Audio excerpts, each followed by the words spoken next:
I can't wait to announce this. We're really excited to be working with On Cloud Pine, which is a sustainable Christmas tree company, running some pop-up stores this year and online to help make the festive season feel a little bit more special and fun-filled, which I think is great, particularly in this very challenging time. On Cloud Pine have pop-up stores at Bushy Park, Greenwich Park and Richmond Park, the very best of the royal parks. And we are offering you, our wonderful On Repeat listeners, a lovely discount with our friends at On Cloud Pine. We think they're doing great work because they're helping a lot of festive people, singers, dancers, actors, musicians, you name it, they have it. They're helping them, get some regular work this festive season, particularly as obviously gigs, live shows, theatre, it's all stopped. Did you know that I used to work for this company? I didn't know this. It's one of your many skills. When I was working there, it was full of artists, full of musicians, full of actors, full of dancers, and it's a really nice vibe. It really makes a difference, actually. You go into the pop-up stores where everyone's really, there's just that extra bit of love. That extra bit of love. So I would definitely recommend going to one of the pop-up stores. With your tree, you will be given a unique code where you are able to follow the journey of your tree, which is really quite sweet, and I think that makes On Cloud Pine a pretty unique company. So thank you so much for that. Don't waste a moment, folks, because this discount code is valid for the next 4 days only and ends on the 30th of November. You can use OCP Friend, all in capitals, in their online checkout for money off your order, and that'll be 10%. So let's get going. Don't worry, we'll remind you after this episode about our On Cloud Pine partnership this year. But for now, it's time to go back to the podcast.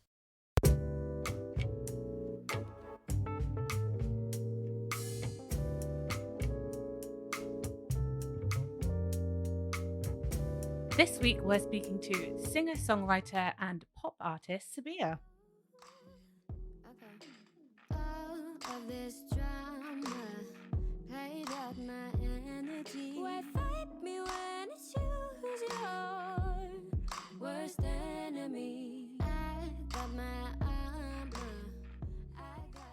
The London-based artist has been called the next big thing in pop by Earmilk, and with an eclectic taste from folk to grime, sandy vocals and careful lyrics, we are inclined to agree. This week we speak all about Sabiyha's songwriting process and using lyrics and music as an outlet. We also speak a lot about collaboration, as she's so lucky to work with her longtime friend and producer, Jodi. Plus, we discussed her new single, Do I Matter, which was released like 5 days ago. So definitely go and check it out. Yeah, it's a sick tune, and I've actually got some of it playing for you right now in the background. Oh, yeah. Do I matter to you, babe? Do right. Are we both a part of the blame? Oh, yeah. And we also obviously discuss the magic that is pop and how it's changing from being a sort of cheesy manufactured sound to something that encompasses a lot of hard work and genre-defying moments. So it's definitely a brilliant interview. It was so lovely to talk to her. Yeah, it was really nice to touch upon those kind of things as well, because I feel like not enough people talk about it, and we came to it so accidentally, but it was a brilliant one. Yeah, I'm waiting for her on all the playlists. Yeah, many more. Exactly. And actually, talking about playlisting, we did talk about obviously like Megan Thee Stallion. Yes. Megan Thee Stallion, and Sabiyha's on the same playlist as her, so she was saying how much she loved her, but she's been recommended in quite a few of the same playlist. So yeah, she's made it. She's up there with someone that she really adores, and I totally see that happening more. And she never mentioned it actually on our podcast, which is credit to her. Afterwards. Yeah, credit to her humble nature, and actually she is extremely humble, and I found this, as I do say a few times, a really authentic and honest, humble, lovely interview. So thank you so much.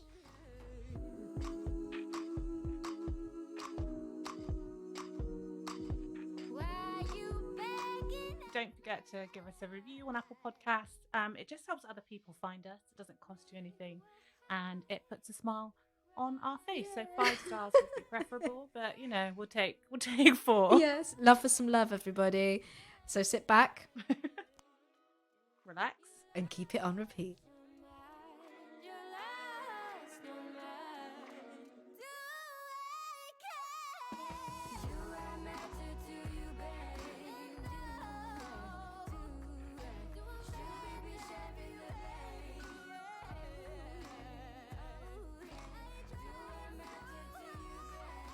So it's really nice to have you on. And thank you for having me. Yeah, you're welcome. We've been listening to your music and really enjoying it. So take us through, I know it's a bit cheesy, but go for it. Introduce yourself. Who are you? What do you do? How would you describe your music? How long have you been in the game? When I was around 15, 16, really kind of came into my own with songwriting. And I used to actually play folk music because I was on an acoustic guitar, and I still love folk music. I still love that whole genre of acoustic singer-songwriters, but as the years progressed, my music taste has widened. But yeah, I used to do the circuits around London as a solo performer since I was about 17, so I've had a lot of performance experience. And then as the years went by, I sort of just started to feel like I wanted to change up my sound. And my best friend Andrew, who we've been friends since about 16, so since our teenage years, and he was also been doing music for a long time and was doing he's done his production degree and started getting experience in loads of studios, and we kind of just joined forces and started writing together. And we both love pop and R&B. And so naturally, and I had actually started using Logic myself, and I was like, whoa, there's all this whole soundscape that I'm privy to now. I don't just need my acoustic guitar. I have all this equipment and all these different noises I could use, and I just got excited. And I was like, the first song I wrote on Logic was Trial. And then I took it to Andrew, who tidied it up. Then we took it to Avi, who produced it, and he turned it into something else. And I was like, oh, holy crap, this is a whole different sound. And I was just really excited because I grew up listening to R&B and hip hop. I've gone through all the stages. I've gone through the metal, trying to slick my curly hair down. Yeah, I've been there. Yeah, I've been there too. I feel like we all have. At one point, you put a safety pin on, and you're like, it's so hardcore. I think it was just cringe. But my foundations sort of lay in the sounds of South London, which is grime and hip hop, because that's what my cousins were listening to. That's what I was listening to growing up. So I kind of gone back on that. And so we just started to really expand what we were listening to and really appreciate. I feel like, especially in the more alternative scene, there can be quite a bit of snobbery towards pop music. Definitely. And I just don't get it, because there's so much sick pop music out there that there's so much hard work that goes into it, and people just ignore that. And he loves anything from, the weirdest of electronic nerd music to Harry Styles. So he's a great person to work with, and we can explore that expanse. And it's from there we just started to write and just be constantly writing together, and having these long studio sessions, these overnight studio sessions where we were just really, really going for it to develop a new sound, essentially. And it just, that this is how the kind of new sound has come about, and we're really happy with it now. I'm very excited about it. That's so good. Sick. I think you're really right that kind of pop music does have a bit of snobbery attached to it. I think maybe if you think of pop and kind of associate it with cheese, immediately, but I don't think it's like that. And I think pop music, the name is just popular music. It's just what the kind of people are listening to. And I think if you look at what's in the charts now, it's not that kind of cheesy stuff. It's got all these different influences of underground music, and it's just on a bigger platform. Exactly. And I think like one of my biggest, the artist that I love the most is Rihanna. And people always go, she doesn't write her own songs as well. I was like, but is she not a great performer? Does she not like give that essence to it? If it wasn't Rihanna singing the track, it probably wouldn't like bang as hard as it does. So you got to appreciate the work that these artists like put in, and it's still artistry despite the fact whether they've written it or not. And I mean, I love writing my music, but you know, pop artists and pop music has come so far. It isn't just one genre, as you said.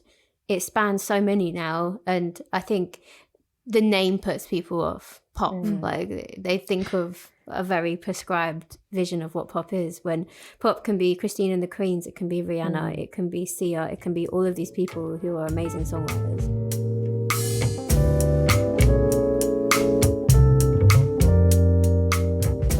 I love this because it makes me think of a lot of the work that I'm involved in, actually, where I'm trying to push and promote pop music for early years education more, because it's seen as something that you just don't do because it's not a real art form. So I think you're right. Like, I think there is a lot of kind of snobbery and elitism, and you're totally right. Like, these people who entertain, they are part of the artistry. Exactly. And to try and sort of say, well, you have to write your own songs, and do this and do this and do this. For a lot of people, I mean, obviously some people can be self-taught, very talented and whatever, but for a lot of people, that means that you have to have lessons and time and privilege to an extent in all of these areas. And then we're limiting who can get involved.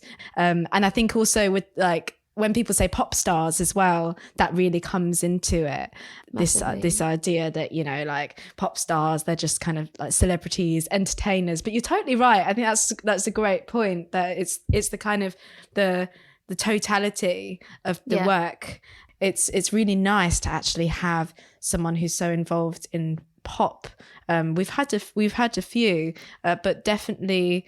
It's an important debate to draw attention to the fact that it's still a valid genre. Definitely. Do you ever feel like other people treat you more as an entertainer? Do you think are they ever surprised when you say that you write your own songs? Yeah, people actually, I think that women get that a lot though in general. They're like, definitely. Oh, did you write that yourself? I'm like, yeah. There isn't like a crew of men writing my songs for me. Like, I wrote it myself. We are capable. People assume, like, especially when you're a vocalist, that's it. That's all you do. And as again, no offense to anyone that is just a vocalist or is an entertainer, but it's the assumption behind it a lot of the time. And I think as well, people assume. They knew like I've written the folk music because it's a different type of music. They're like, it's so organic, it's like, of course she writes her own music. But with pop, people assume that there's just, you have less control, you have less artistic input. And it's the opposite. Like at this point in my career, I have all the input with my friend. And yes, I'm writing with other people, but that doesn't change it because you're writing with people that you connect with. And it has been an assumption that maybe or people have had like adverse reactions to me saying that I've changed. Adverse reactions like a rash, not like that, like pop. It's they just think like, oh, did your management tell you to do that? And I was like, did my management tell? I also like, you're assuming that I'm so susceptible to someone just being like, you do pop music now. I'm like, yes. Okay, sure. yeah, right. And I'm like, no, my manager didn't tell me that. I genuinely like pop music and I can write it and I enjoy writing it. And what is the problem? I think maybe it's because pop has become a bit synonymous, like wrongly so, with like manufactured. I think probably from the rise of things like X Factor, The Voice and stuff like that. They're always making pop stars. So I think you always think of like, I don't know, like the girl band and the choreographed moves and like a million people telling you like what to dress in, what to wear. But it's not the case. It's probably, and I'm sure that there's like manufactured bands in every genre. Like exactly. But I think people even assume that kind of Billie Eilish is heavily manufactured because she's like the singer and the face of it, you know? I feel like people want to do, like, with Billie Eilish, I've heard such mixed things sometimes from people saying like, oh, I don't know if she's overrated. I'm like, do you really think that she's really talented and you don't want to admit it? Like, and her music to me, I don't know. As soon as I heard that album, that first full album, I lost my mind. I was like, holy moly, so guacamole. Good. Like the production, the melodies, her voice.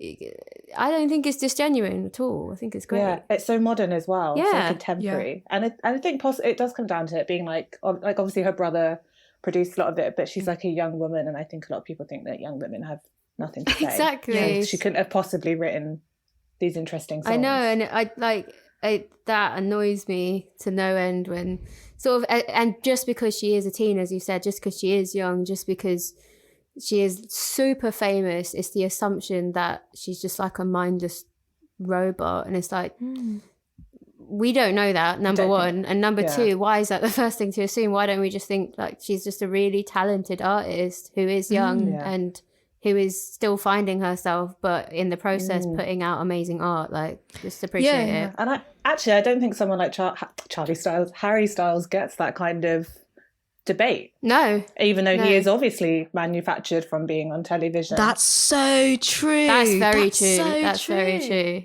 Yeah. And they're like around the same age. I've never seen his artistry kind of question. No, people think I've heard people that are like, oh yeah, he's not my type of thing, but he's great, like vocally and everything else. And he doesn't get that kind of same level of flack that someone like Billie Eilish would get. Yeah, I mean, she also gets it for other things that aren't to do with her music. Like body image and the rest of it. I wonder though, like talking about pop music in this way and this mindset of people almost, some people, some elitist groups perhaps not wanting to engage in pop music. Will that, do you think, like to both of you, I guess, like do you think that would turn itself on its head one day? You know, when it's almost cool to like the thing that's uncool and it becomes, I don't know, like sort of retro. Trends are funny like that. I think like nowadays, or at least I'm feeling that shift where just being yourself is cooler. Or at least, I don't know if it's the people I surround myself with. Like one of my best friends, she loves S Club 7 and the cheesiest stuff you could possibly, and she loves to just play it and annoy the crap out of me. But I think she's way cooler than anyone that's pretending to not like that stuff. Like, I don't know. I just feel like it's kind of flipped on its head where it's like people are embracing and like taking out the word like guilty from guilty pleasure. And just being like, nah, I enjoy this, man. What's the big deal? Like, it's cool. No guilt, just pleasure. Yeah, so maybe we are on our way to that. I don't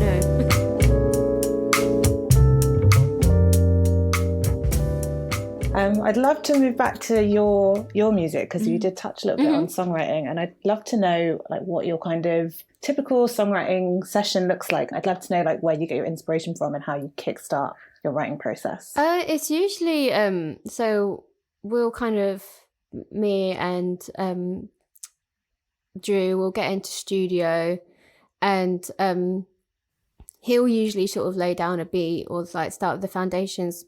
But sometimes I'll come and I've had like a really bad day or a bad week, or there's something that's really bothering me, or my mental health is bad, and I start talking about it, and that sound kind of develops from our emotions. Which sounds very kind of waffly, but it is actually how we primarily work, is based on how we're feeling.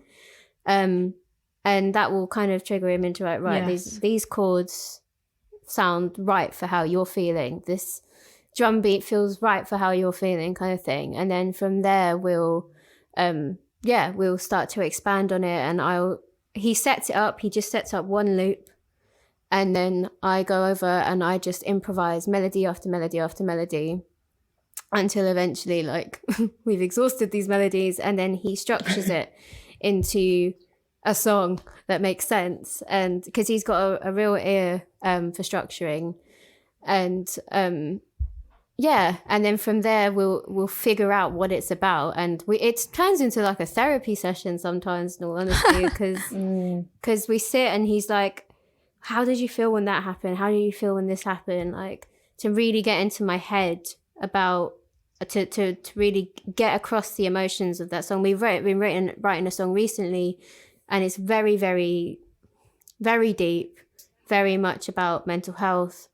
And, you know, I was near enough crying in the session. And there's been many times where I've cried in a session because we touch on it, those parts that are so vulnerable and scary so much that, and because I've been friends with him for so long, I'm willing to be that way with him. And he's a real stickler for getting your emotions across in the vocals. So there's this bit in I used to watch Empire. I don't think I've watched the last series with like Taraji P. Henson and whatever. And there's a bit where he's in the studio and he's like, he says something like, I want you to sing until you feel like you're gonna die. And I was like, that's you, man. It's like, he's like, I want you to cry in this session. I'm like, okay. Not in a mean way, but he really loves to get that level of intensity that he knows I can deliver. So yeah, it's a very, I love the process. I love it. Like, sometimes it can be a struggle. Sometimes it can be super organic, but we keep it simple. Beat, melody, and emotions, basically, is what kind of constitutes our writing sessions. And sometimes a lot of rum, which is, it's been many times a lot of rum. But sometimes, that ends up coming up with the best stuff. But does that make sense? Definitely. I feel like I'm rambled. No, that's so interesting. And it's also so lovely to compare it to other people's songwriting processes. Like, I've never actually met many singer-songwriters who start with a beat and then go on to melody. Usually it's chords. So I'm guessing that the chords are kind of formed according to your melodies, and then you say that your that Drew structures it and everything. And it's so funny you talking about him almost like breaking you down, and that's such a unique relationship. It reminds me of Stanley Kubrick in The Shining, who broke down Shelley, oh my god, stop crying, Shelley, like that kind of. It's such a unique relationship to have with someone. Do you guys hang out ever? Yeah, we hang out, like, we're like inseparable, basically. So I was, as I said, I was having a really bad start to my day, and I texted him, and he was like, I'll meet you outside your house, let's go for a walk. Because he lives like 20-minute bus journey away. So he just instantly came with a bag of snacks at my door. So we hang out I think people think we're probably crazy because we work together. I think we talk on the phone maybe once or twice a day. And we hang out, like, horror movies and takeaway nights are a regular thing with us. Well, we're not in lockdown, when we can. We hang out all the time. We share the same. We have a lot of mutual friends, go on holiday together. So our lives are pretty much extremely intertwined. And I think a lot of people think, like, do you not, have enough of get enough of each other, kind of thing. Like, oh my god. But no, like, I think because we can chill like that, we can also write in such comfortable sessions. Yes, that's what I was going to say. Do you think that it helps to work with someone on that kind of creative level? Massively, to be able to just chill with them and do whatever, like, be in completely different spaces. Definitely, because he can literally just say to me, no, that was rubbish, do it again. And I'm not offended. And I'm like, bro, what are you doing with that beat, man? Like, are you all right? Like, you can probably be quite honest with one another. Brutally honest at times, half the... brutally. But that's probably like half the battle, because I guess, I don't know about you, but sometimes I don't want to, like, upset people or tread on their toes, but, like, this is very much like your baby, your work, so you have to have, like, control of it, and it's nice that you feel comfortable to be like, no, I don't like that bit, no, this bit should be different. Like, yeah, definitely. I do feel like I'd never, when I'm maybe working with someone I obviously don't know as well as Drew, I feel like I don't want to encroach on their creative process. I don't want anyone to like argue. I don't want to offend anyone. And it becomes more like, if there's something you don't like, you got to sit with, and they're like, oh, I should probably say something at some point. And you're trying to think of how to say it. Whereas with him, I can just be like, no. And it's usually like we butt heads on so many things, but I prefer that. I prefer us to like have that conflict and have that level of understanding of each other, because it always ends up being that we're on the same page. It's just we'll fight it out until then. What kind of things do you disagree on? Sometimes, so he produces my tracks as well. He's he goes by the name Jodi, and this is the first track actually, Do I Matter, that he's produced by himself. And sometimes he tries to add in some, sometimes he's moving a bit mad and he's trying to put in a weird noise. I'm just like, what is that, man? Or he just tries to put in like, drop in like a funky little sample. Because his own music personally is like very much like producer music, and it's amazing. It's like, it's beautiful. But obviously with pop music, you've got to kind of keep it a little bit more simple. So sometimes he's just trying to like do something that's a little bit snazzy, and I'm like, no. And he's like, no, you'll like it. And I'm like, do I like it now? I'm not going to like it tomorrow. Can you take it out? So, but it's all out of love. It's all love, really. Like, we've got into like 10 years of friendship, like we've got to that point where you can just kind of have those little conflicts, and they're never and we actually had a night where we just told each other everything that annoyed the other about the other, and we were just like, yeah, you wind me up, mate. We just sort of, and it just kind of like, we understand that conflict more when it happens, like, and it's never a problem. It's just like artistic conflict sometimes. And it's lucky to have that though. Yeah, really, I prefer it. I prefer to have that than have an underlying conflict that never gets addressed.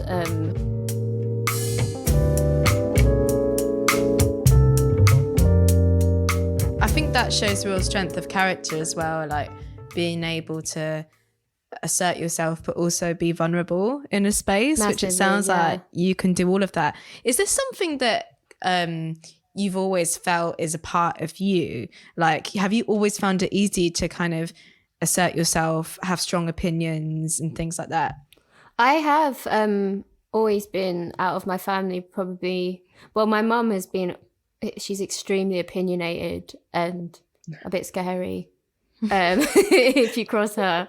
And I think I did, she always told me to be my own person. And so even when it came to like religion, anything like feminism, I mean, within, communities and cultures like mine, like Guyanese, or just generally like Asia and Black communities tend to have obviously quite different views to modern 100%. Views. Yeah, exactly. And it's, even when it came to homosexuality or straying away from your religion, or, the opinions of women's position in society, I just never accepted it. I didn't believe that I had to follow a prescribed version of my religion in order to be a good person. I didn't believe that I needed to, be married at this age and whatever else, like not hang out. I have so many male friends, and that's a weird thing in, my sort of culture, because you don't do that, Yeah. Or just like generally I never understood why, like, because I'd hear a lot of homophobic comments from different family members. I just didn't get it. And I've been like known as, Sabiyha's going to have an opinion on everything. And I'm like, well, yeah. Yeah. So someone says it like a bad thing. Yeah. Like, no, And I'm just like, well, why don't you have an opinion on anything? Like, so yeah, it's just became a whole thing, like, of who I am. But I'd rather be that way because my mum taught me. And in turn, my mum has changed with me as well, because she didn't used to have such strong opinions of things. And then we'd have very, very intense intellectual debates about society. And my mum now considers herself a feminist. She's very like open to absolutely anything in the world, and I think it's just great. I love it. Like she's had a great influence on me, and I've influenced her in that way. And like, I think I've always just learned like to question things and to not accept things as set in stone. If you don't agree, if you're not comfortable with it, you got to question it. And it's caused a lot of debates within my family. And as I said, I've been kind of known for the one that's always a bit outraged. Me too. Yeah, exactly. But you know, like there's a lot of cause for outrage, and I don't believe in just sort of just sitting and letting things wash over. But yeah, that's always been within me, and I've always just been quite vocal about my opinion. Probably too vocal back in the day. I think when you're first like feeling that rage, it comes across as rage, and it never works. Do you think you were able to channel some of that rage into your music, so it kind of like evened out a little bit? Yeah, definitely. Like chorale is rage. Like chorale, like I put that. I wanted that crunchy bass line. I wanted distortion. I wanted aggressive, biting vocals in order to emulate the rage that I was feeling, but channeling in a productive way. Because bringing that rage to a conversation isn't going to help. It doesn't change anything. It doesn't, change someone's mind. All you're doing is shouting at them. So, and that's never going to warrant a good response. So yeah, definitely challenge that, channel that into the tunes I write. That's why they're a lot about self-love, and they're a lot about, repping yourself essentially. Because I think the world does a lot to undercut minorities of different paths. And I think it's an important space, using your creativity to be able to say, despite that, I still rep myself within that.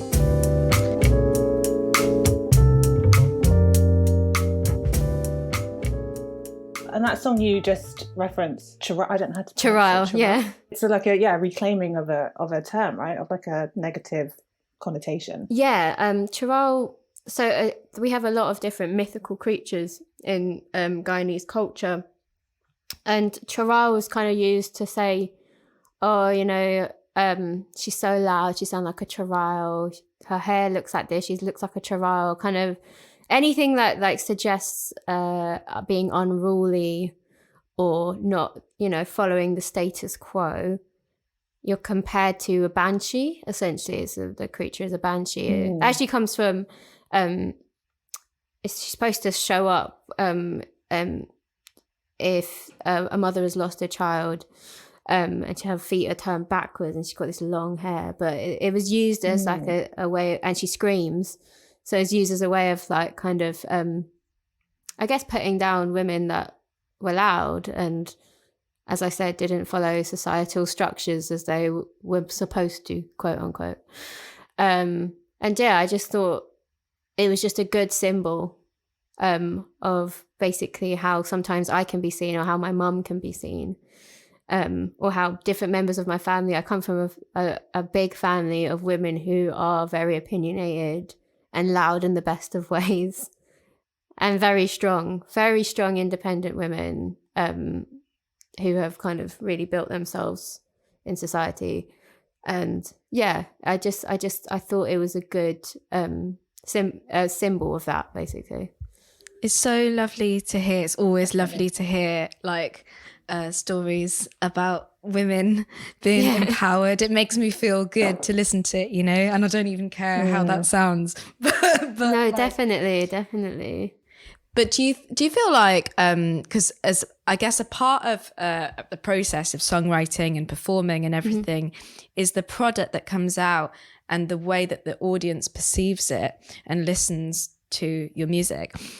What is it that you kind of like hope for when someone listens to it? Do you want them to really like love the beat, or is it rather like the message that you're trying to get across, or a bit of both? Like, is there anything really specific about that process that you want the audience to love the most or recognize the most? I mean, I really want them to vibe the tune. I want the sound because I feel like the words can obviously massively affect you, but sometimes a certain melody or something can really punctuate even more so than words sometimes. So I obviously I want people to find it catchy. I want people to find it interesting musically.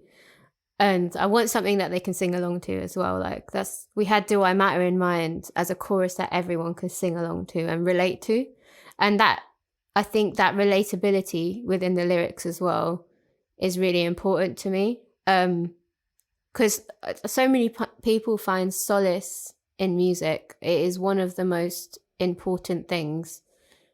I believe that art in general is incredibly important, despite what our governments say.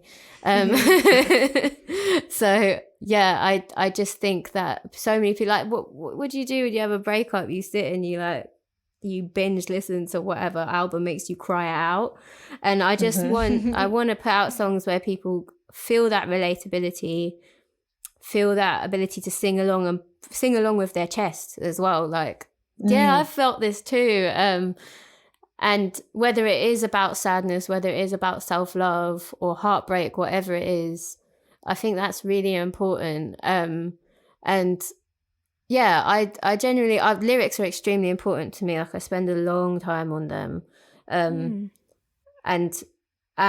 Drew is also super picky with how my lyrics come across as well. We've gotten to a point where he understands exactly how I'm trying to write things, and he knows the capacity I have to be able to write good lyrics. So nothing is a throwaway lyric. Every single word is really thought of to really emulate the message we're trying to get across in the song. And I mean, yeah, all I can ask is for people to feel connected and to feel, if something makes them feel like they're being heard in a way. Does that make sense? Like, as like cheesy as that can sound, like as though their feelings are acknowledged and that they're not alone and that someone else also feels like that. That's all I can ask for. That's amazing if someone can feel like that's hit them in that kind of spot.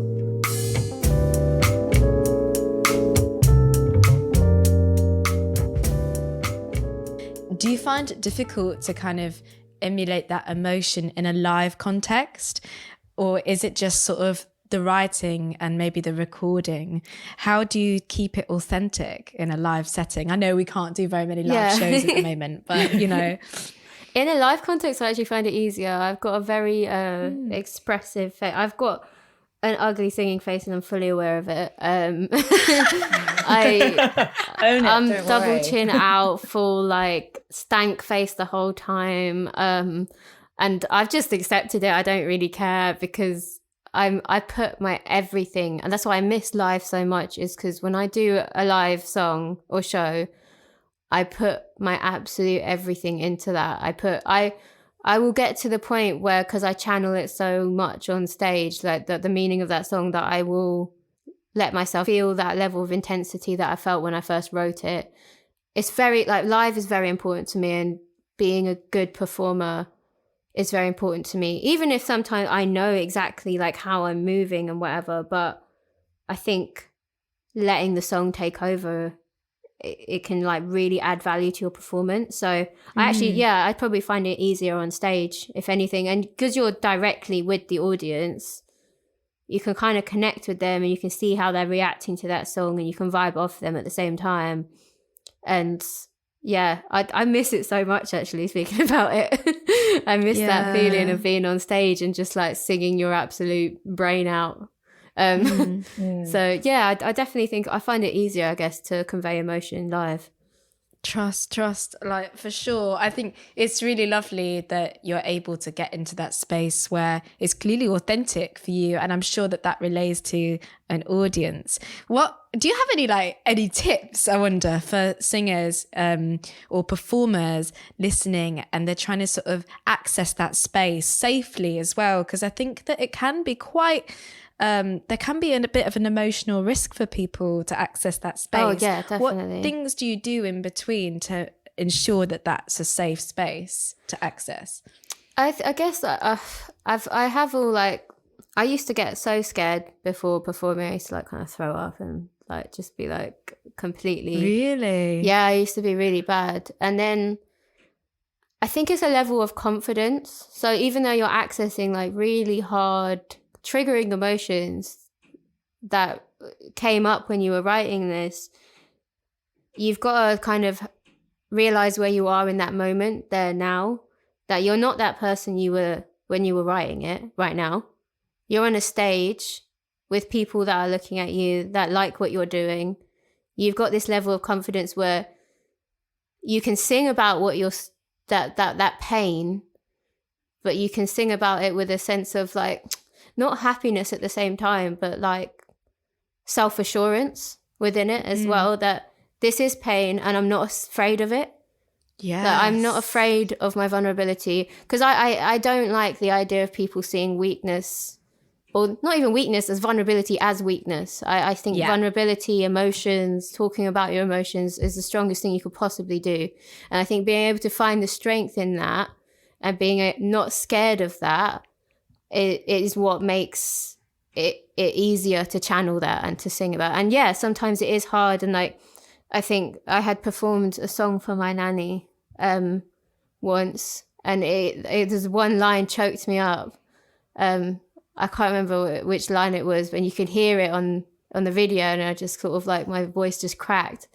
But I looked at her and I just went, I'm gonna finish the song. But it gave it more character, if anything.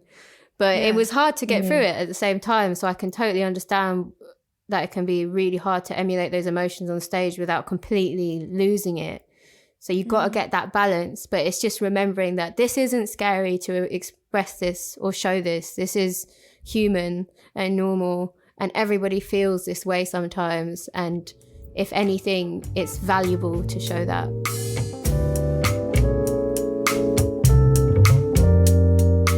I wanted to go back to the kind of lyric writing. We were touching on that earlier on, and you said a couple of things that really stuck out, and one of them was like finding solace in music. And I just wondered if, like, when you started writing, was it for like an outlet? I think it was definitely more geared towards I needed it for my feelings. I knew I could sing, but I used to write a lot of poetry, and a lot of people do that, you know. I used to write a lot of poetry when I was younger, and I think I've suffered, you know, from mental health problems since I was a child and didn't understand them. And again, within cultures like ours, it can be quite stifling because you can't really talk about it, because it's like, you know, just what's wrong with you, get over it.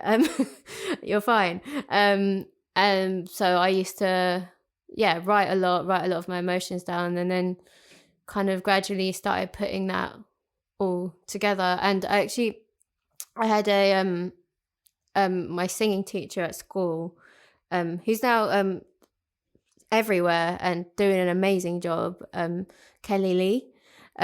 She really encouraged me to keep going, and once I started doing the writing, and just as a way of me just sort of expressing my emotions, she kind of reassured me that, no, you're really good at this, like, keep going. And she kind of pushed me into doing it, and which was amazing. Shout out Kelly, by the way, she's the best. What started as something that was to do with my emotions became something that I was like, okay, I feel quite confident in it. It made me feel, I grew up as, you know, the awkward brown girl who no boys liked me, and I was really nerdy, and you know, typical story or whatever. But music, I felt the one place where I felt like, yeah, I'm good at this. Like, yeah, like I felt kind of mildly cool when I was like playing music. So it was a way of me like boosting my confidence. It was like my little confidence space, and it was a way of me like really expressing some very, very dark places that I'd been in since I was a child.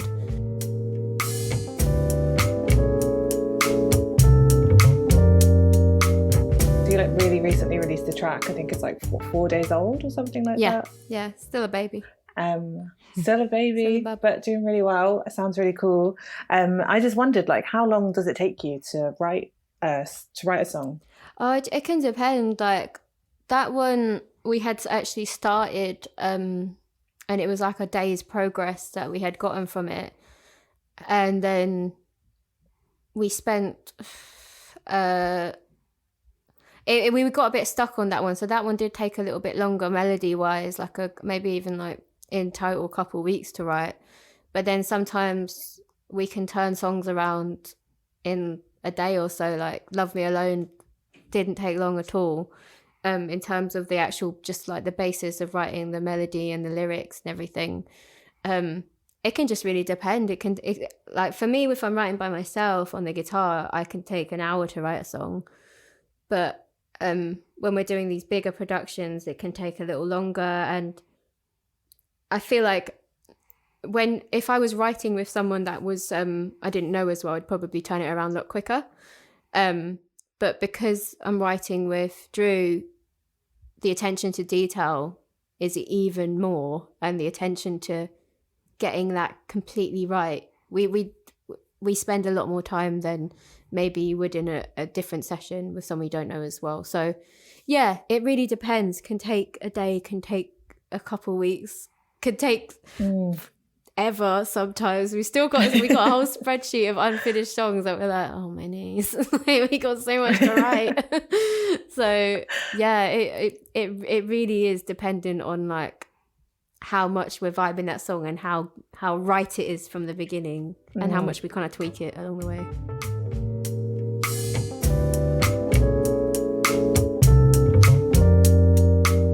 Actually, very good question. You obviously said that you started off writing folk. Were you listening to like folk as a child, or did you have like different influences? It was kind of when I started listening, I picked up the acoustic guitar like 14, 15. I started just listening to more. I think one of the first people I learned to play was someone called Gregory and the Hawk. And then from there, it just obviously went hardcore Laura Marling fan, because hell yeah. Most people who pick up an acoustic guitar, most women are like obsessed with Laura Marling, still am. And so yeah, it's from about my teenage years, and then I started to delve a bit deeper into the older world, fell in love with Joan Baez, a lot of country artists as well, like Bobby Gentry, nice.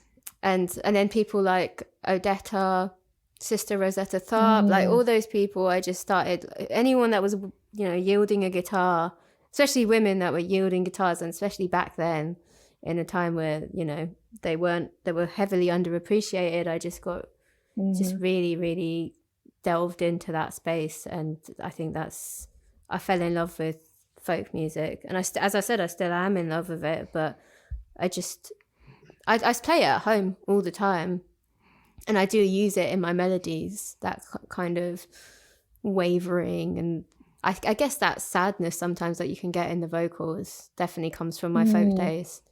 But yeah, it was definitely like around then. As I said, when I was a kid, I went through all the different stages. So yeah. But yeah, until my teenage years, I sort of really fell in love with acoustic music.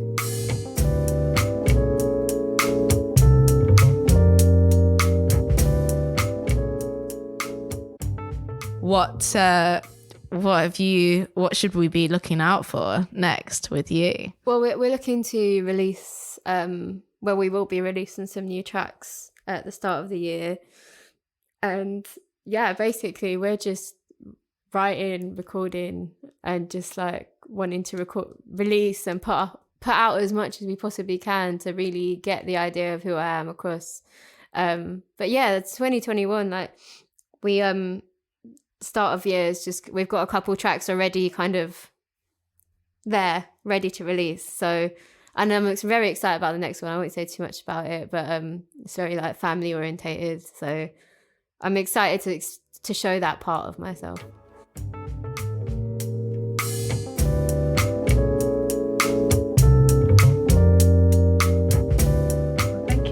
For taking time out to speak to us today. It's been so wonderful. Thank you so much. This has proper cheered me up. I was having a shitty day, so that's it's honestly made me feel really good. So thank you so much for having me on. It's really appreciate it.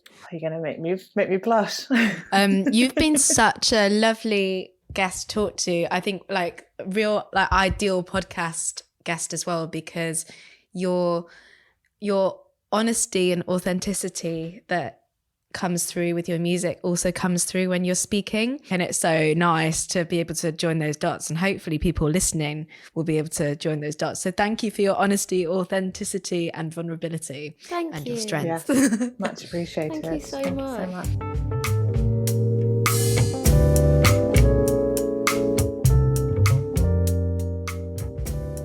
So in typical On Repeat fashion, we're going to ask you who you're keeping on repeat at the moment, who you're listening to. Who am I keep? Do you mind if I look at my Spotify? Go for it. No, go ahead. I'm actually going to have a look. I always find it really hard if people ask me. I'm suddenly like, oh, I don't know. So actually we do a music club with a few of my mates. So like it's quite interesting. Like every week I'm listening to like different. Sometimes I get so obsessed with just one song. Yes, some of our guests have said that actually. You get into the rabbit hole with one and you just have it on repeat and then you move on. Exactly. Actually, a song I've been rinsing recently is Dora by Tierra Whack. Right. I love Tierra Whack. Oh man, she's great. I think she's got that kind of like weirdness to her that I absolutely adore. That comes like what is it? Which is the song? I think it's Clone, starts with a sneeze. And I just appreciate that so much. It starts with she's like, true. Keep that, don't delete that. And I'm like, oh, I love it. So yeah, I think Tierra Whack is someone that is consistently at the top of a playlist for me. I've been listening. I know it only came out a couple of days ago, and I know there's like some people debating whether it's like good or not. But Body, Megan Thee Stallion. I just love Megan Thee Stallion. I love her. Yeah, totally. I was just thinking, Ali, when you said what you're listening to, I was like, I don't think I'm listening to anything like a single person, but there is a playlist I keep putting on called like Bad Bitch Energy. Oh my god, what is that? I need that. It's so good. I need it's so that. Good. Honestly, because if I'm going on a date, whatever I'm going to, and I need to feel top, Megan Thee Stallion. It's that kind of playlist. Yeah, it's really good. I just want to strut in and be like, what? And like you can't do that to like, you know, like really sad music or slow like acoustic music. It has to hit like Megan Thee Stallion. And yeah, I listen. I again, this is another person that I find like people are like, oh, the chorus isn't good. Oh, she's whatever is this manufactured rap, blah blah blah. And I'm just like, but does it make you feel good?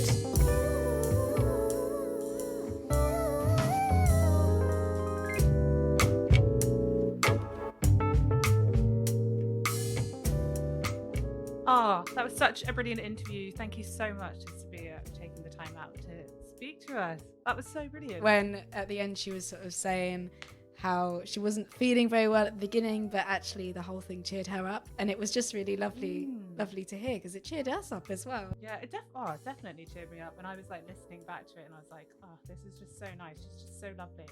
I can't wait to join her studio sessions and drink some rum. If you enjoyed this episode as much as we did and as much as Sabiyha did, then please do remember to review us on Apple Podcasts, because it means that we can share the love and people can find out about all of these amazing artists and discover some new music.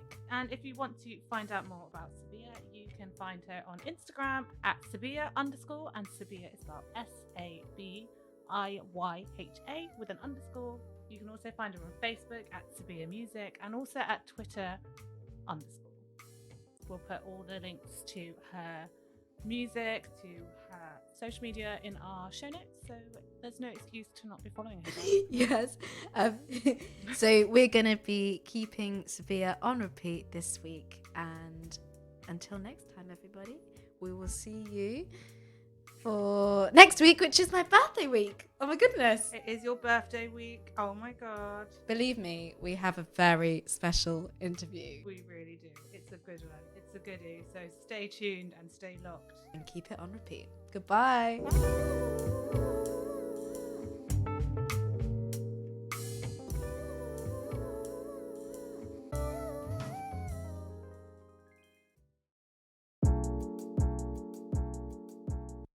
A huge thank you and shout out to our friends and fellow artists at On Cloud Pine Christmas Tree Company.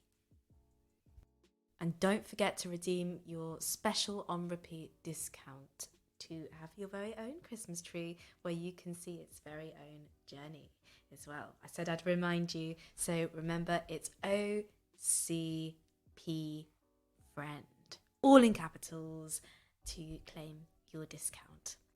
You've got to the 30th of November, everyone, so waste no time. Let's get on it.